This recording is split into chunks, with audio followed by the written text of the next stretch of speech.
Well, Jack, we've covered some heroic figures in our 2.5 years here on Survivor Analytics. On Survivor China, we had James Clement, who was the fan favorite that season. On Survivor Cook Islands, we had Yul Kwan, who ended up going on to win the whole thing. And it's rare that we see someone edited like a hero to this degree, because this is the episode of Terry Dietz, the hero of this island. They looked up into the sky and they thought, it's not a bird, it's not a plane, it's Terry Dietz here to save the Lamina tribe. This is Survivor Analytics. I am your host, Clyde. I'm the true expert. With me, as always, is the voice of the people in Jack. Jack, how's it going? What's up, party people? Here's the thing. Terry is Superman. And Shane is the Joker. This is a crossover, right? Because I agree with you. Terry completely gets a hero edit in this episode. But Shane doesn't get a full villain edit. I mean, he does, but it's a Survivor villain edit, not a real world villain edit. But when they exile Terry, we get a full villain laugh from Shane. Look what I've done. It is full villain. So he is the Joker here. He's got kind of that Joaquin Phoenix build too. Oh, yeah. Like, you know what I'm saying? I could see Shane dancing down a stairwell singing as a deranged lunatic. Yeah, I agree. There's a full hero edit in this episode. It's a hero's edit for someone who, no offense, doesn't fully deserve it, in my opinion. I don't really know what Terry has done to get this positive edit on the show. So far, up until this point, his big crowning achievement on the Lamina tribe is catching one 6-inch fish last episode. And outside that, I don't see what he's done to really bring this group together. Okay, here's what we see in this episode. We see two groups. Kasaya hate each other. There is no positive vibe on that tribe. Yeah. There's backstabbing, there's cutthroat, there's, deuce dropping, there's all this negativity, right? Yet somehow they are still succeeding, but we'll come back to that. On Lamina, there's positivity. There's a strong alliance without any backstabbing, without any ill will. Nobody has any ill will on Lamina towards anyone else. Yet, they are still struggling. They're still falling apart.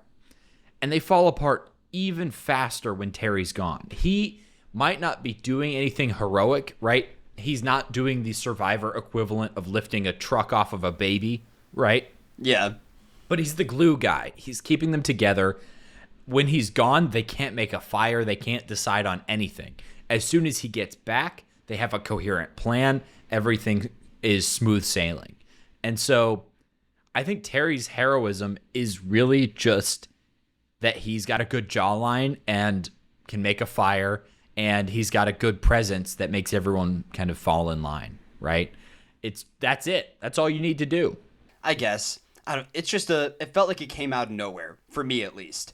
Really? There wasn't a lot of build up to Terry being the hero of Lamina. At least I thought, but I'm good to jump right into it if you are. Yeah, we open with 3 animal shots in a row. Did you notice that? We get so many animal shots in this episode, especially in the first 6 minutes. Yeah, what are the 3? We get snails on the beach, then a scorpion on a log, then a tree frog in the forest. All of that to see that while there are crowds of snails, there's only one scorpion, there's only one frog. Do you know the story of the scorpion and the frog, Clyde? I don't think I do. We'll come back to that. Oh, okay. Anyway. I'll be on the edge of my seat. Those 2 solitary animals represent Sally because Sally is alone on Lamina. Then we get another animal shot. It is that fast. We're on number 4 now. A big hermit crab walking next to a little hermit crab. Did you catch this one?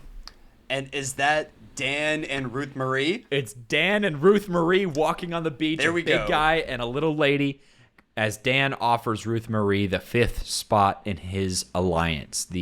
Essentially the bumper vote in the men's alliance here on Lamina, and she accepts with gratitude.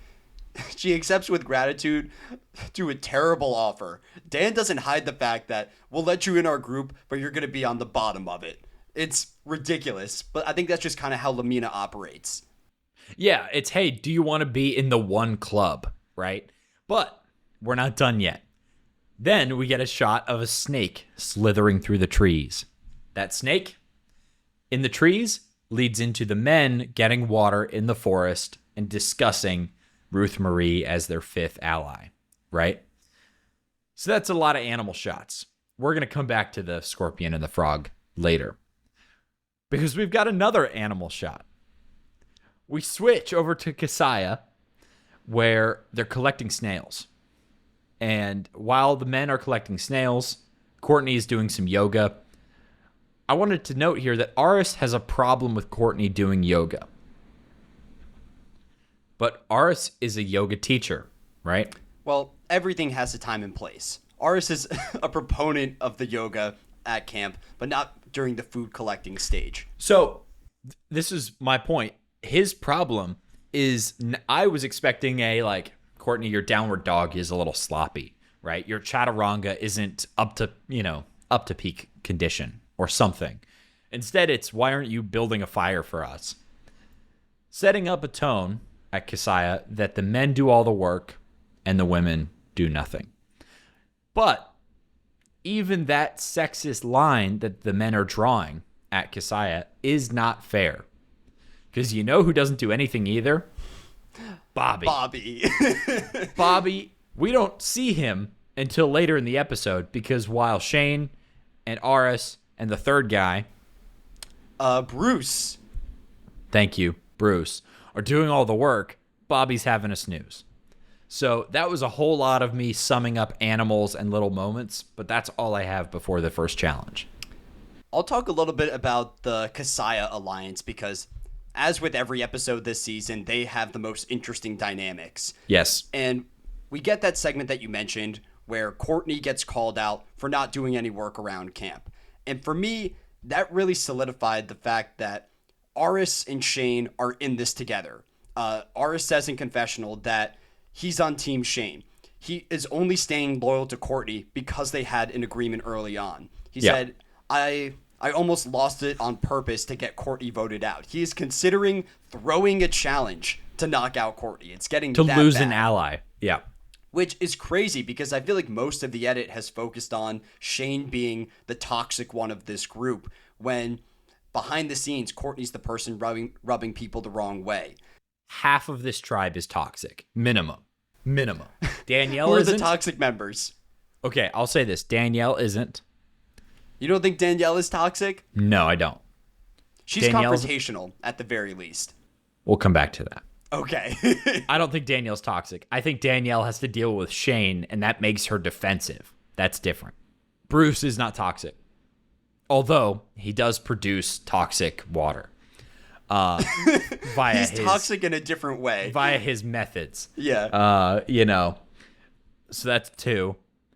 I don't think Suri is a toxic person, but she's leaning into the toxicity to play the game, which I'm here for. Yeah. And we'll get to that later. Everybody else, Courtney, Aris, Shane, Bobby, toxic. With those toxic members, what do you think it is about Shane that's drawing Aris closer to him? Because I feel like every arrow on this tribe should be pointing at Shane as the guy that's creating the chaos, the one that they should be looking to vote out. But at the end of the day, Aris wants to stick by his side. It's like an inverse of Terry, right? Why are henchmen drawn to the Joker? Right? They know they're not going to get health insurance, and when their jaw gets broken by Batman, they're going to have, medical debt, but they still join the Joker's team. Sometimes you get drawn in by a charismatic leader. This is how cults start. This is how governments start. This is how religions start. This is how fitness fads start, right? Yeah. Aris believes that you can make fire with your hands. Following Shane is not a crazy stretch for this guy. That makes a lot of sense. Well, Shane does Yes. have solid work ethic. He might, yell at people every episode, but he's going to contribute to getting all the snails. He's going to contribute to the fire. And in an old school Survivor, those are things that people care big. more about. Yeah. So I'm good for the reward challenge then. Yes. Oh, Clyde, I gotta say, this reward brought me a lot of joy. I watched this episode after work. We're dealing with this heat dome right now here in the Northeast, so obviously stay hydrated, stay indoors if you can. It's hot out. It's just kind of brutal, depressing. And I was like, oh, fine, I got to watch Survivor. Okay. Let's get this episode over with. Who knows what it's going to be? And then we get to this challenge. Reward challenge. And what's the reward? The Charmin bathhouse. The Casa de Charmin. The Casa de Charmin. This, oh my God, brought me back to life.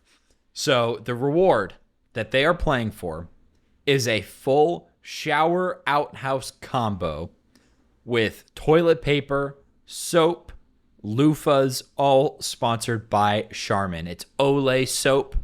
It's Charmin toilet paper, Charmin brand loofah. I don't know. Pretty good reward. I mean, it feels like in the modern day Survivor, right? The aqua dump is a fact of life, but back then, not so much. So the presence of some toilet paper seems to be a huge asset for them.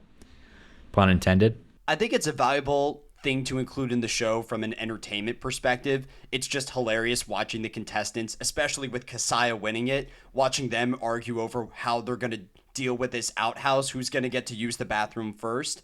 But from a survival perspective, in terms of what's actually going to help a tribe out in the real world, they don't need the Casa de Charmin. No, this doesn't compare to tarps, right? It doesn't compare to kerosene, right? There's so many assets that have already shown up in this game that matter. Food. This is not food. This is the opposite.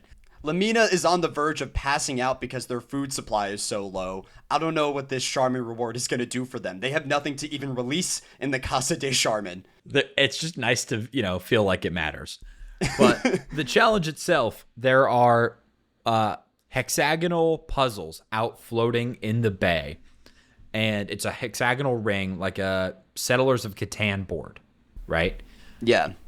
Each team has 6 equilateral triangle puzzle pieces out floating in the bay that they need to, one at a time, swim out, drag in, fit it into the puzzle, and then match up all the edges. Basically, it's a puzzle, right?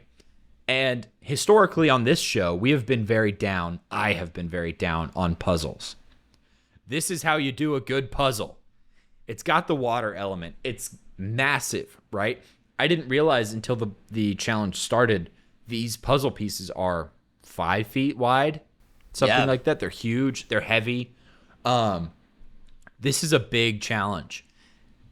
Even though it's a puzzle, it still feels big, right? Think back to 48. Oh, look, they're doing the same fire puzzle they did 2 years ago, right? This is how you do a good puzzle. I love this. I'm a huge fan of this. Winning team gets the reward. Losing team loses somebody to exile. It's a quick challenge. It's neck and neck. Challenges move so fast. There's nothing really to summarize. Basically, Kasaya wins. And I wrote down, it's remarkable that this dysfunctional group can win challenges. This feels like a toxic relationship where, this is a hypothetical. I don't actually know anyone in this category, but this, I feel like, is a thing. Okay. And maybe I know somebody in this category, and I'm not saying. But imagine a toxic relationship where the partners clearly hate each other, right? Nothing works. They're fighting constantly. But they love watching trashy reality dating shows where people are even worse than they are. And they say, look, hey, we're not that, right? We've got something going for us. We're not that, so we're healthy, right? That's what I think this tribe is like. They are terrible in every other aspect of life. They hate each other at camp. They don't cooperate. They don't like each other. But as long as they can win challenges, it doesn't matter. They can stay together. There's not a breakup on the horizon. So I think that's a great comparison, though, especially when you consider the fact that Kasaya literally chose each other.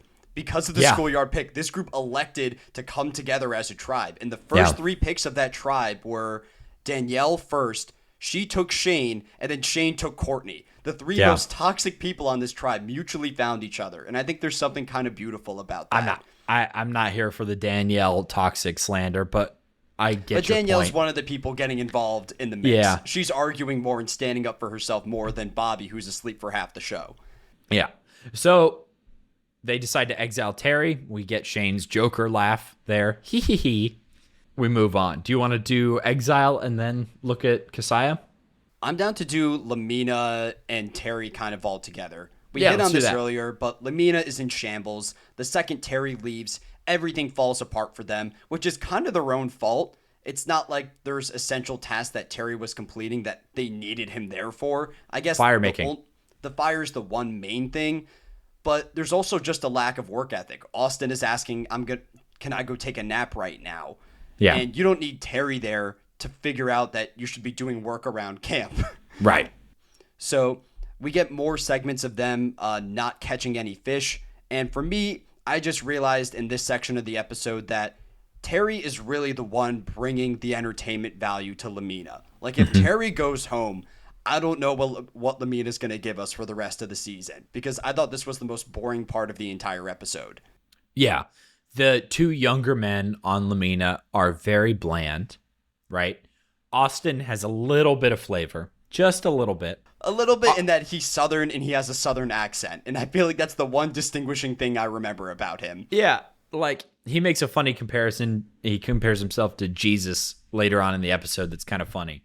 The other guy, don't know his name. He's very bland. It's probably Nick. Is it Yeah. Nick? Nick's kind of a... Sorry to any Nicks in the audience. My name's Jack. I can't really talk. But Nick is kind of a boring milquetoast name, right? So Lamina's hungry. They're sad. They're boring. I agree with you. If the most interesting character we have left is Terry... Not Terry. Dan. Because he's an astronaut, right? But he's so mild-mannered most of the time. This is not going to be a very compelling tribe to watch, right? Yeah. It feels like we could very well be hurtling towards a world where the merge is not even a group of lambs, because lambs are cute, but just a group of just regular goats, right? Like the goats in Jurassic Park. And then we have velociraptors. And we're going to merge them together, and let's see what happens. I think that's the ideal scenario, though, because you don't know if the velociraptors are going to cannibalize each other or if they're going to go after the goats.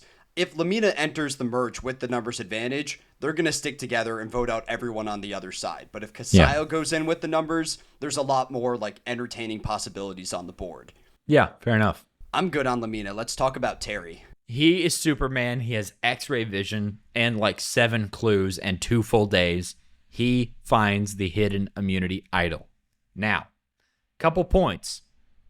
This hidden immunity idol is not easy to find. It is buried a full foot under a rock. Yeah. I expected from the hints for it to be you pull the rock up and instead of roly-polies, it's an idol. No. You pull a rock up and then you have to dig. And he does, and he finds it, and it's a giant idol, right? This is a full shrunken head with a bunch of stuff around it. It's probably the size of a softball? Yeah, around that. It's probably this big. Great prop. Good prop work. If you're listening to the podcast, I just picked up a softball. It's probably this big, though. That's a tough idol to hide. He puts it in his bag, and he decides he is not going to tell anybody that he found the idol, at least for now. He's going to keep it hidden. So Terry's winning this season. That's what I was going to ask you. How do you feel about Terry now? Because the last person who found this version of the idol was Yule and Cook Islands, and he went on to win the whole thing. Does this idol alone make Terry the top contender on the cast? Yes, it does. Because Terry's in such a strong position on his tribe, he will make the merge. No big deal. The only way he doesn't win this season that I can see right now is his idol is discovered, probably by Shane going through his bag looking for kryptonite. And Shane decides, okay, we have to put multiple rounds of votes on Terry, right? And somehow they successfully force the idol lose some numbers in the process, and then they take him out, right? The hard part with this idol is you can't bluff your way through it. You have to force it out, right? Yeah. And so, I don't know. It really feels like he's going to win. And so my current theory is Terry's going to win the season, and Suri is going to be the dynamic, like, second voice of the final tribal council. Oh, okay. You're saying Terry defeats Suri in the I'm end. saying Terry defeats Suri, but that Suri has such a great season overall that she earns her multiple recurring appearances. Oh, that's my okay. theory right now. I will say, for a group like Kasaya, though, they will be willing to put the votes on Terry and potentially sacrifice one of their own. Shane is not going to look at Courtney or Danielle and say, oh man, but if I vote against Terry and he plays the idol, I might lose one of them. Like, they'll be willing to do whatever's necessary to flush that thing. Let me push back on that. The exception to that is, do you think that Shane is willing to risk himself? I don't know if Shane would be the top target. And as it stands right now, depending on how the numbers shake out going into the merge, I feel like Terry is the top target of Lamina. They're already perceiving him as the leader of that tribe, which is why they sent him away to exile in the first place. So even though he's well insulated right now on Lamina, that might not transition well to the second half of the game unless Lamina can start winning some challenges and go in there with the numbers advantage. Let's talk about Kasaya, though. Yes. Because this is the best part of the episode. We go back to camp, and Kasaya has the new Charmin outhouse here. What did you call it? It's the Casa de Charmin. Jeff calls it that. Casa de Charmin. It's an outhouse. Yeah. It's even got the little moon on the door, which I thought was funny. Well, this isn't the first Charmin reward that we've covered. I know you're a big fan of the Charmin Tea House from China as well. Charmin delivers every time they make one of these. But what happens when they go back to camp? There's this big discussion of, okay, what are we going to do with this outhouse? And Aris has a smart idea. I see Aris as the real Terry equivalent of the Kasaya tribe. He says, we really don't need this outhouse. We can still aqua dump whenever we want. Instead, we should use this outhouse as a shelter, and we can store all of our firewood in there, keep it dry, that way we can keep the fire going. And I thought, great. This is the moment where Kasaya finally comes back together. They have a great idea from Aris. They're a unified tribe going into next week. Right. But Bobby, a.k.a. Bob Dog, has a different idea. I think that nickname doesn't come into play until this episode. I remembered him as Bob Dog, but they don't call him that until this week. I didn't even notice it this week. Danielle calls him that when he's asleep in the shelter. Oh, okay, yeah. Bob Dog says, I gotta drop a deuce.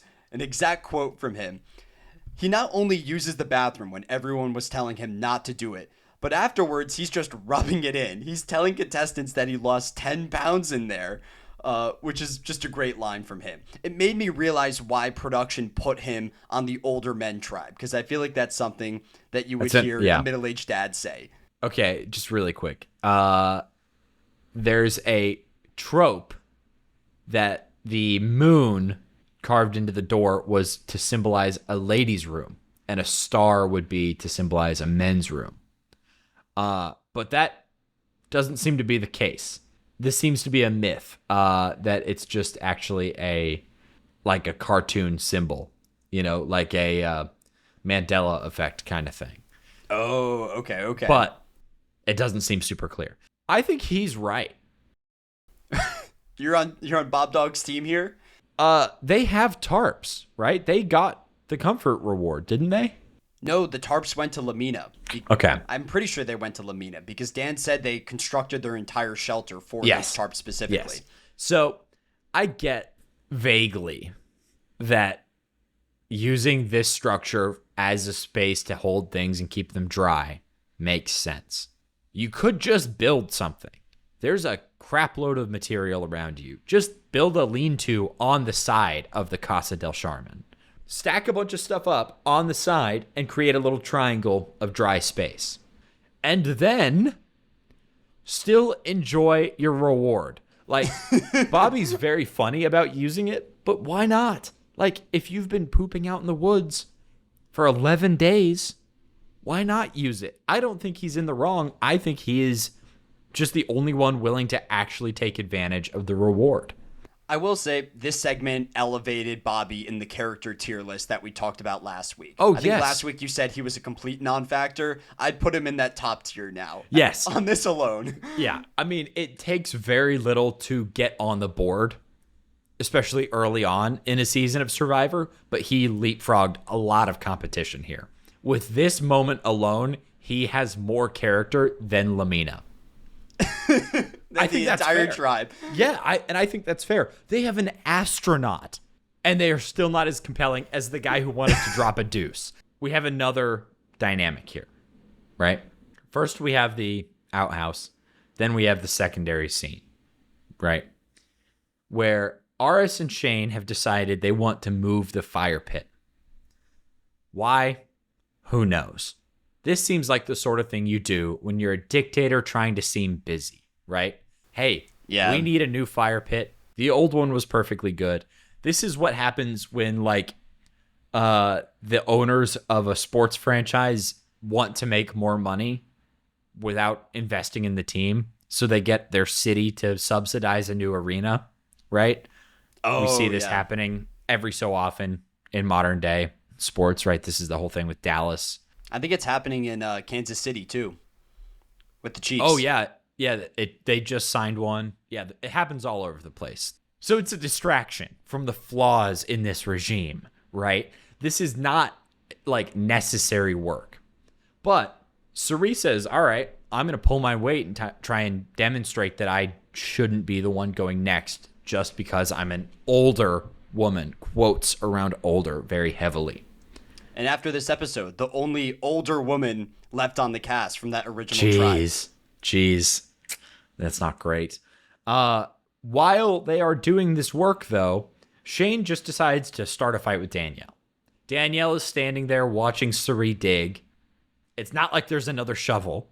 So maybe they're trading off. Maybe she's just talking and happened to walk up. Shane starts a fight and says, why don't you do any work? Right? You seem to have an aversion to working. Yeah. Aris comes in, immediately joins Shane's side, jumps on the bandwagon. Geez, Danielle, why don't you do anything? Danielle, where you say she's, stirring the pot, she's a controversial character. She just pushes back and says, I do things. Like, you can't just talk to me like this, which is valid. But I think the more interesting point here is Suri's role in the conflict. Well, can I talk a bit about Danielle? Yeah, before we get to Suri, because Danielle is at the center of this. Suri's roped in at the very end. All right. This part of the episode, it made me realize how much I appreciate Danielle's Boston accent. Her yelling and comments here are so much better with the Boston accent. I think it's even more funny when you consider that Shane has the word Boston tattooed on his upper pec. But she's asking him, what are you talking about? Like, I do just as much work as everyone else. She calls out Bob Dog for sleeping in the shelter, and it immediately pans to Bob Dog sleeping through this entire conversation. He's not there the entire time. He took his dump, and then he passed out on the side. We've all been there. I don't know. I do think Danielle contributes to all this. Yes, she's getting teamed up on by Shane and Aris, but there is some truth to it, because even Suri agrees that Danielle doesn't do as much work as everybody else. See, but that's not Suri. This is what I want to talk about. This isn't Suri actually having a problem with Danielle's contributions around camp. This is Suri widening the cracks. We get a confessional from her here, where she says, these kids are falling apart, and I just need to, push things along. She recognizes, right? Oh, this just needs to be egged on, and things will fall apart to a point where I can survive. So I don't think that Danielle and Suri have any sort of beef, because Suri keeps her contribution minimal. She's not egging it on openly, like, yeah, Danielle, get your stuff together. Come on. Instead, it's, she does contribute, but just not as much as, like, you guys, right? But I think that's Suri's way of agreeing without fully agreeing. She's a smart enough social player to know that she can't call out Danielle in that situation, but she also knows that Danielle isn't doing nearly as much as everybody else. You see, I don't think it matters for Suri whether or not Danielle does anything, right? This isn't about reality. This is about perception. And for Suri, what matters is that the perception that leads to this conflict, right? The perception of a lack of effort is validated for Shane and Aris. And the disbelief from Danielle that they aren't recognizing what she does. That disconnection is going to create that crack. So we're seeing these two groups already spreading out, and Suri's in the middle, going, you know what? Both sides have some points. You guys should just keep yelling at each other. So she's doing a really good job. I don't think there's any actual beef between Suri and Danielle, though. Well, how do you feel about Suri's position right now? Because the last time Kasaya went to tribal council, Suri was told, Melinda, you're going out next, and Suri, you're going right after. Do you feel like if Kasaya went to tribal this week, they would stick by that philosophy and vote her out of the game? Honestly, with this group, I think it depends on what happens in the 2 hours before the tribal. Because they are such goldfish. They are such immature little babies for the most part that I think it's whatever keychain is jingled at them the most recently is the one that will make the difference.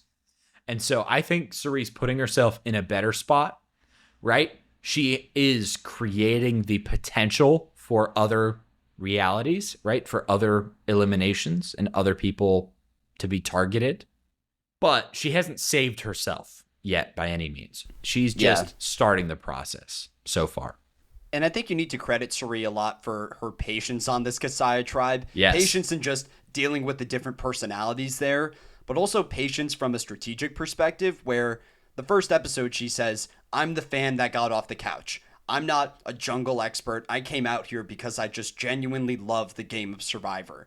Right. And I can understand from her perspective, there might be some temptation there to immediately jump into those strategic conversations and walk up to a Danielle or a Courtney and say, those guys are treating you terrible. You should branch off and make an alliance with me. But she's kind of holding back and waiting for them to come to that realization. So I feel like if I was in Suri's shoes, that's the part I would have the most difficult time with, deciding when should I step forward and propose that plan versus wait for them to come to me with it. I'm ready for immunity, if you are. Yeah, so immunity idol challenge. Terry comes back from exile and Jeff is like, ho, ho, ho, I wonder if you have the idol. TT. Like he doesn't already know because of production, right? Yeah. But this is a great old school challenge here. Two people from each tribe are in this structure. One person is sitting on essentially a swing. The other person is up in a crow's nest. The rest of their tribe has to walk tied together in pairs across a balance beam route while carrying buckets of seawater. When they get to the structure, the person in the crow's nest pulls up the bucket, adds it to a larger bucket that is a counterweight to the person on the swing. At a certain point, the bucket will outweigh the person on the swing, pulling them up in the pulley system as the bucket drops. What's more of a trash can, as the trash can drops. And whoever gets up there first pulls a pin, flag drops, that tribe wins. So, pretty exciting old school stuff. Worth noting, Bobby sits because he's really been working hard. So he needed a day off. They should have put Bobby on the swing component. He just lost 10 pounds at the Casa de Charmin. He would have been the best person put there. Oh, and another thing to note, the balance beam route that each tribe is forced to follow, they intersect. I was hoping for some fireworks here. A little Shane Terry drama. This is where Superman and the Joker clash, right? We don't get that, unfortunately, but that's fine. It's a pretty straightforward competition. It's very even. Sally is worth noting. She puts up a lot of work in this challenge. Really, it is Sally, right? Yeah, Sally. I think so, yeah. Although they put in a lot of work, Kasaya wins out. It's very close. Both tribes get their trash cans full at almost the same time, and it literally probably comes down to the actual weight of each person and the last bucket poured. Like, it is very, very close. Both flag pullers are on their way up at the end. Yeah, it's a super close challenge. Yeah. I appreciated that swing component of it. I feel like a lot of times in Survivor challenges, you create a disadvantage for those people in the smaller archetypes. It's generally the younger and older women that are tinier that are just bullied in some of these old school challenges, like we saw last week with that super physical challenge.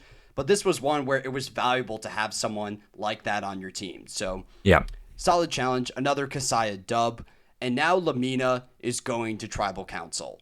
First thing to note, you hit on this earlier, Terry doesn't tell anyone about the idol. So Yeah. he's Superman, but he's just Clark Kent to the rest of Lamina. That's He's not good. revealing his true identity right now. And the big decision around camp is who do we vote out? Ruth Marie or Sally? And after the last Lamina Tribal Council, most people expected Sally to be the next to go. She was on the outside for the Misty vote. But Austin has a different idea here. He's campaigning to cut Ruth Marie on the basis of physical strength, while Dan is campaigning to cut Sally because he's worried that she may flip against them at the merge. And Dan has this long-standing handshake alliance with Ruth Marie. He brought her in and said, I want you to be a part of this, is convinced she will be loyal. Not only does he think Sally could be a liability, but he also feels honor bound to Ruth Marie, right? Yeah. And essentially, Terry goes along with Austin and is convinced. Austin declares himself Christ-like for this convincing, which is pretty funny. Terry basically says, look, Dan, you promised her, we didn't. You can vote your conscience and we will take her out and you don't have to break your word. That feels like a technicality, though, because Oh, Dan told absolutely. him that he roped Ruth Marie in earlier in the episode. And then Terry's here, it wasn't my hand that she shook. That's only yours, Dan. So Yes. I feel like Terry's willing to bend his moral compass to do whatever he wants strategically. And to be honest, I'm surprised that Terry even sided with Austin here. From day one, he's been aligned with Dan. They're the core duo on that Lamina tribe. And now Terry sees no use out of it. I think this is what hunger does to you, right? This is a tribe that needs a win. They need something, food, like a reward, a win of any sort, because they are so hungry. At one point, one of the younger guys says, I think we're 3 days out from not being able to get out of bed due to weakness. Yeah. Like, they are really, really struggling. This is where Survivor actually does force a short-term decision, right? Ruth Marie might have been a better play. Spoiler alert. She goes home. She might have been a better play in the long run, but they need a win now. And Ruth Marie is not going to get them a win now. I think this decision was based more so in the physical side of the game than anything else. I know Dan keeps saying, oh, Sally's going to flip at the merge. She's not a trustworthy ally. But I don't think we've seen anything from Sally in confessional talking about how she wants to work with the other group. She seems pretty loyal despite losing Misty last week. I did want to ask you, though, do you feel like this plan goes through without Terry's approval? Was Terry the key domino of all this, or am I just buying too much into the edit? I think there's two pieces. I think Terry is domino 1, and domino 2 is actually Jeff at Tribal. So, I mean, we're already basically there. Do you want to keep going? Yeah, let's go to Tribal. What does Jeff say here? At Tribal, and we've had a couple of moments like this season, especially in older seasons of Survivor where Tribal actually mattered and it wasn't a press conference after a game where it's all stereotypes, right? It's all cliches. Yeah. Oh, look at that. We stumbled into one of my esoteric things for the week. Do you know where the word cliche comes from, Clyde? No. It's French, and I don't know the actual meaning of the word.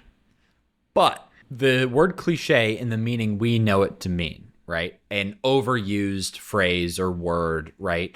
A rote sort of piece of language. Back in the day when typesetters had to actually manually take each letter and put it in a row on a printing press for each newspaper or book or whatever. Phrases and words that were used frequently, they would glue them together, right? Why would you bother writing out s'il vous plaît, I'm assuming it was in French, every time when you could just glue together s'il vous plaît? In Survivor, it would be, well, we really tried our best out here, but it's all about next week or about, what tomorrow brings. And this tribe is strong and I believe in us, right? You can't trust anyone in this game. Yeah, you know, get off the couch, right? There's all kinds of cliches in Survivor. But the word cliche originally meant that glued together set of letters, that glued together phrase. And so literally a cliche was a reused piece of language when things were put in a printing press. So anyway, back when tribal mattered. We've got a couple of moments. We had one earlier in the season, and I think it was in the Melinda boot. But we have one here where it seems like production has clued Jeff in to the narrative at play a little bit more than normal. And Jeff takes matters into his own hands just a little bit. And he says, Sally, you dominated at this challenge. How are you feeling? Right? Really amping up that she's a physical asset. And then with Ruth Marie, he's like, hey, how are you feeling? Like, what will you feel like you left out if you go home tonight? And she says, well, I'm twice as old as anyone else here or something like that, or 10 years older than everyone else here. And I think I have more to give and I'm loyal. But then Sally's over here like, I'm buff. I'm a dog. Put me in the game, coach. Jeff kind of tees up the narrative in a way that seems to emphasize his favorite style of play, right? He wants a challenge beast to stick around. Jeff's favorite player historically is the challenge beast. That was the case since the first or second season of the show. So he's always going to root for someone more so in the Sally archetype than someone in the Ruth Marie archetype.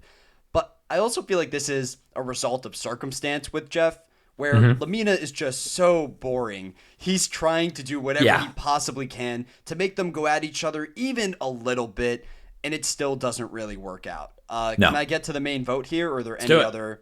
Let's do it. So your final vote is 4 on Ruth Marie, 2 on Sally. Ruth Marie is sent out the door, and I think in the podcast last week, you had a whole monologue on how at some point this season, you will need to sit through 45 minutes of an episode just to see Ruth Marie go home. Oh, so I did say that. Was this that disappointing for you? Yeah. I kind of felt like after the challenge, this was inevitable. Would you say that she's the person whose casting you questioned the most this season? Because I feel like a lot of the other boots at least had a couple entertaining moments, but we saw so little from Ruth Marie. I think she's in a hard spot in the season from an editing perspective. You want your first couple boots to feel like to hit hard. Right? Oh man, I was just getting attached to that person and now she's gone. Oh, what am I going to do now? Towards the end, you really want to care about people because one of them's winning $1 million. Here in the middle, if your impact on the game is small, right? Ruth Marie is not leaving behind a network of spies and allies and things. She's not leaving behind a legacy of a challenge beast, right? Or a secret idol or anything. Yeah. I think the edit for the last 4 episodes hasn't had the burden of building her up because they knew she was going home. Because they knew, hey, she's going out 4th and she didn't really have a splash on the game. Why would they give her more time than they needed to? I feel bad that she's in that position, but somebody has to be. Yeah. At the same time, though, if you don't stand out at Lamina, then you're probably not the most compelling TV. Like, Lamina's setting the bar pretty low with being a great character. Yeah, it's definitely both. I did some research on Ruth Marie after watching this episode, and I'm starting to understand more why she was selected for this cast. So here's some fun Ruth Marie facts for you. Hit me. She's a pageant girly. She won multiple pageant titles, including the South Carolina Watermelon Queen in 1978. She was a cheerleader at the University of South Carolina in 1979. She worked with the South Carolina law enforcement as the first female narcotics agent in 1981. So she has a pretty interesting background. Then in 2021, during COVID, she had an interview with EW. We got to learn a little bit more about Ruth Marie 15 years later. And she went out this week primarily due to her physical stature. But today, she's a challenge beast. At the age of 61, she completed her first Ironman, which I thought was pretty cool. Ironmans are tough. They're super tough. Good for her. I guess Lamina missed out on that aspect. She's still close with a lot of people on this cast, like Shane, Terry, Misty, and Bob Dog. I can't imagine Ruth Marie hanging out in the same room with Shane and Bob Dog, but I'm assuming it'd be a fun time. Yeah, that's wild. They must have had like a nice flight together where they really connected or something, because otherwise I don't see where that's coming from. And then she also gave some snippets into the behind the scenes of Survivor Panama. She said that the Lamina tribe had an albino crocodile that lived right by their camp. So not only did production set them up with a terrible food supply, but they were also worried at night about this crocodile coming over. She also said that there was a challenge with puzzles where the opposing tribe was given the incorrect pieces, so they had to film it twice. Maybe that was the reward challenge this week, but she didn't go into specifics on it. Ow. And then the most interesting fun fact that she said, I knew about this before watching the season, but I wanted to wait to bring it up. In the pre-merge of this, there was giant bags of cocaine that washed up on the Lamina beach that production had to take away. I don't know why that didn't make the end. And give to Shane. That's what happened. They went to Shane's. They were like, Shane, here you go. This will make great TV, buddy. Oh, I know you're missing your cigarettes. Here you go, pal. He was considering quitting, and they're like, oh, we got something for you. Oh, we'll get you hooked on Survivor and something else. That's crazy. I don't know why that didn't make the edit. Maybe because it's 2006 and it just doesn't fit with the family-friendly version of the show. The combination of an albino crocodile and bags of cocaine makes for such a great show that I'm devastated that didn't make it into this. That's crazy. And instead we get 20 minutes of Nick failing to catch any fish out on the water. So the editing team had some really difficult decisions on this one. Wow. I'm set for winners and losers. Oh, so really quick on the Ruth Marie vote. It's 4-2. Yeah. Who flips? Because I'm guessing Sally was Ruth Marie and Dan. No, it's Ruth Marie and Dan vote against Sally. So both younger guys vote. So the financial planner, Nick, flips because he was pro Ruth Marie. Okay. Yeah, he was pro Ruth Marie, and then I guess he had a change of heart. Okay. He saw Jesus on the beach. Anyway, winners and losers. Who's your winner? Winner's easy. It's got to be Terry, right? Interesting. Okay. You don't have Terry. Now that I think about it, Terry makes more sense than what I did. Okay. Well, the Terry case is pretty easy. He was one of the key votes setting Ruth Marie out of the game. I feel like he's very well insulated on the Lamina tribe. He's one of their best challenge competitors, and he has probably the most overpowered advantage in the entire history of Survivor. So there's a lot of things going Terry's way right now. But if Terry's not your winner, who could it be? I give it to Suri. Oh, okay. By sitting back and watching the chaos? I liked her little egg on there. I liked her little bit of like, yeah, fight, guys. I liked that a lot. I probably should have given it to Terry, but I wrote down Suri, so I'm going to stick with it. We have to stick with Suri. This is just your anti-Shane narrative coming forward in the winners and losers. Yeah. Loser of the episode I'm giving to Dan. He was the one person that locked down Ruth Marie as an ally. Outside of Dan, I don't know if Ruth Marie had another ally this entire season, and he wasn't able to get his way. And on top of that, I feel like he's losing some trust with Terry, which could be concerning long term. Yeah. Honorable mention? Yeah. What is it? I'm ready for this one. All right. So at the top of the episode, I mentioned the scorpion and the frog. We're back to it. Okay. So you don't know what, 40 minutes? You don't know the story of the scorpion and the frog? I think I've heard it before, where I think the frog is crossing a river with the scorpion on top. Exactly. So a scorpion asks a frog, hey, can you take me across the river? The frog says, yeah, as long as you don't sting me. The scorpion's like, nah, that's cool. I won't. I promise. They get halfway across. The scorpion stings the frog. They both sink. As they're going down, the frog, dying from venom, says, why did you do this? You've doomed us both. And the scorpion says, well, it's my nature. It's a question of, can you change who you are? Or are you stuck with that person? Dan was not willing to change who he was, even in starvation, against Ruth Marie. Terry was. He was willing to show a little bit of a dark side and actually give up on an ally. He's not quite Superman. He might be Batman. So we'll see where this goes next time. But I think that Dan is in a position where if he tries to stick to this level of honorable play, he will not be here long. That's a fair pick, especially if Terry continues with this idea that we need to keep the physically strong players. That's what sent Ruth Marie home. And if they go back to tribal council, who's the weakest physical competitor on that beach? Probably Dan right now. Probably. So that's a good pick. I'll give my dishonorable mention to the South Carolina Watermelon Queen eligibility. I looked this up online, and I have some background information on it. This is a competition in conjunction with the South Carolina Watermelon Convention. The queen that earns this title will spend a year traveling to cities all around South Carolina, talking to people about the nutritional and economic value of watermelon. So a real valuable role in that state. Wild. Unfortunately, neither of us can apply for this. I considered putting in an application for this episode, but you need to be a woman ages 19 to 23. But there's additional requirements that make no sense to me, and I think that they need to get more up with the times. If you want to be the queen, the watermelon queen of South Carolina, you must be single. You cannot be married or never having been married in the past. Okay. You cannot be pregnant, and you cannot have children either. Okay. So I feel like there's too many eligibility criteria for this title, and that's why it's getting my dishonorable mention. It also doesn't allow you to abuse any drugs or alcohol, or ever post for any nude or semi-nude photos for any photos or publications. So they have a very set image of the watermelon queen that I personally disagree with. I want my watermelon queen to be 24 years old, pregnant, and smoking. On hard drugs. Twice married. And a dude.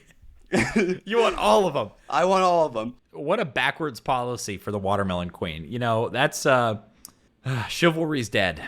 All right, well, next time Lamina gets food poisoning, we see some beef between Bruce and Courtney, and the Keziah shelter gets destroyed in a storm. So we've got a juicy one ahead. Maybe it's watermelon juice. Ooh, there we go. That's the ending.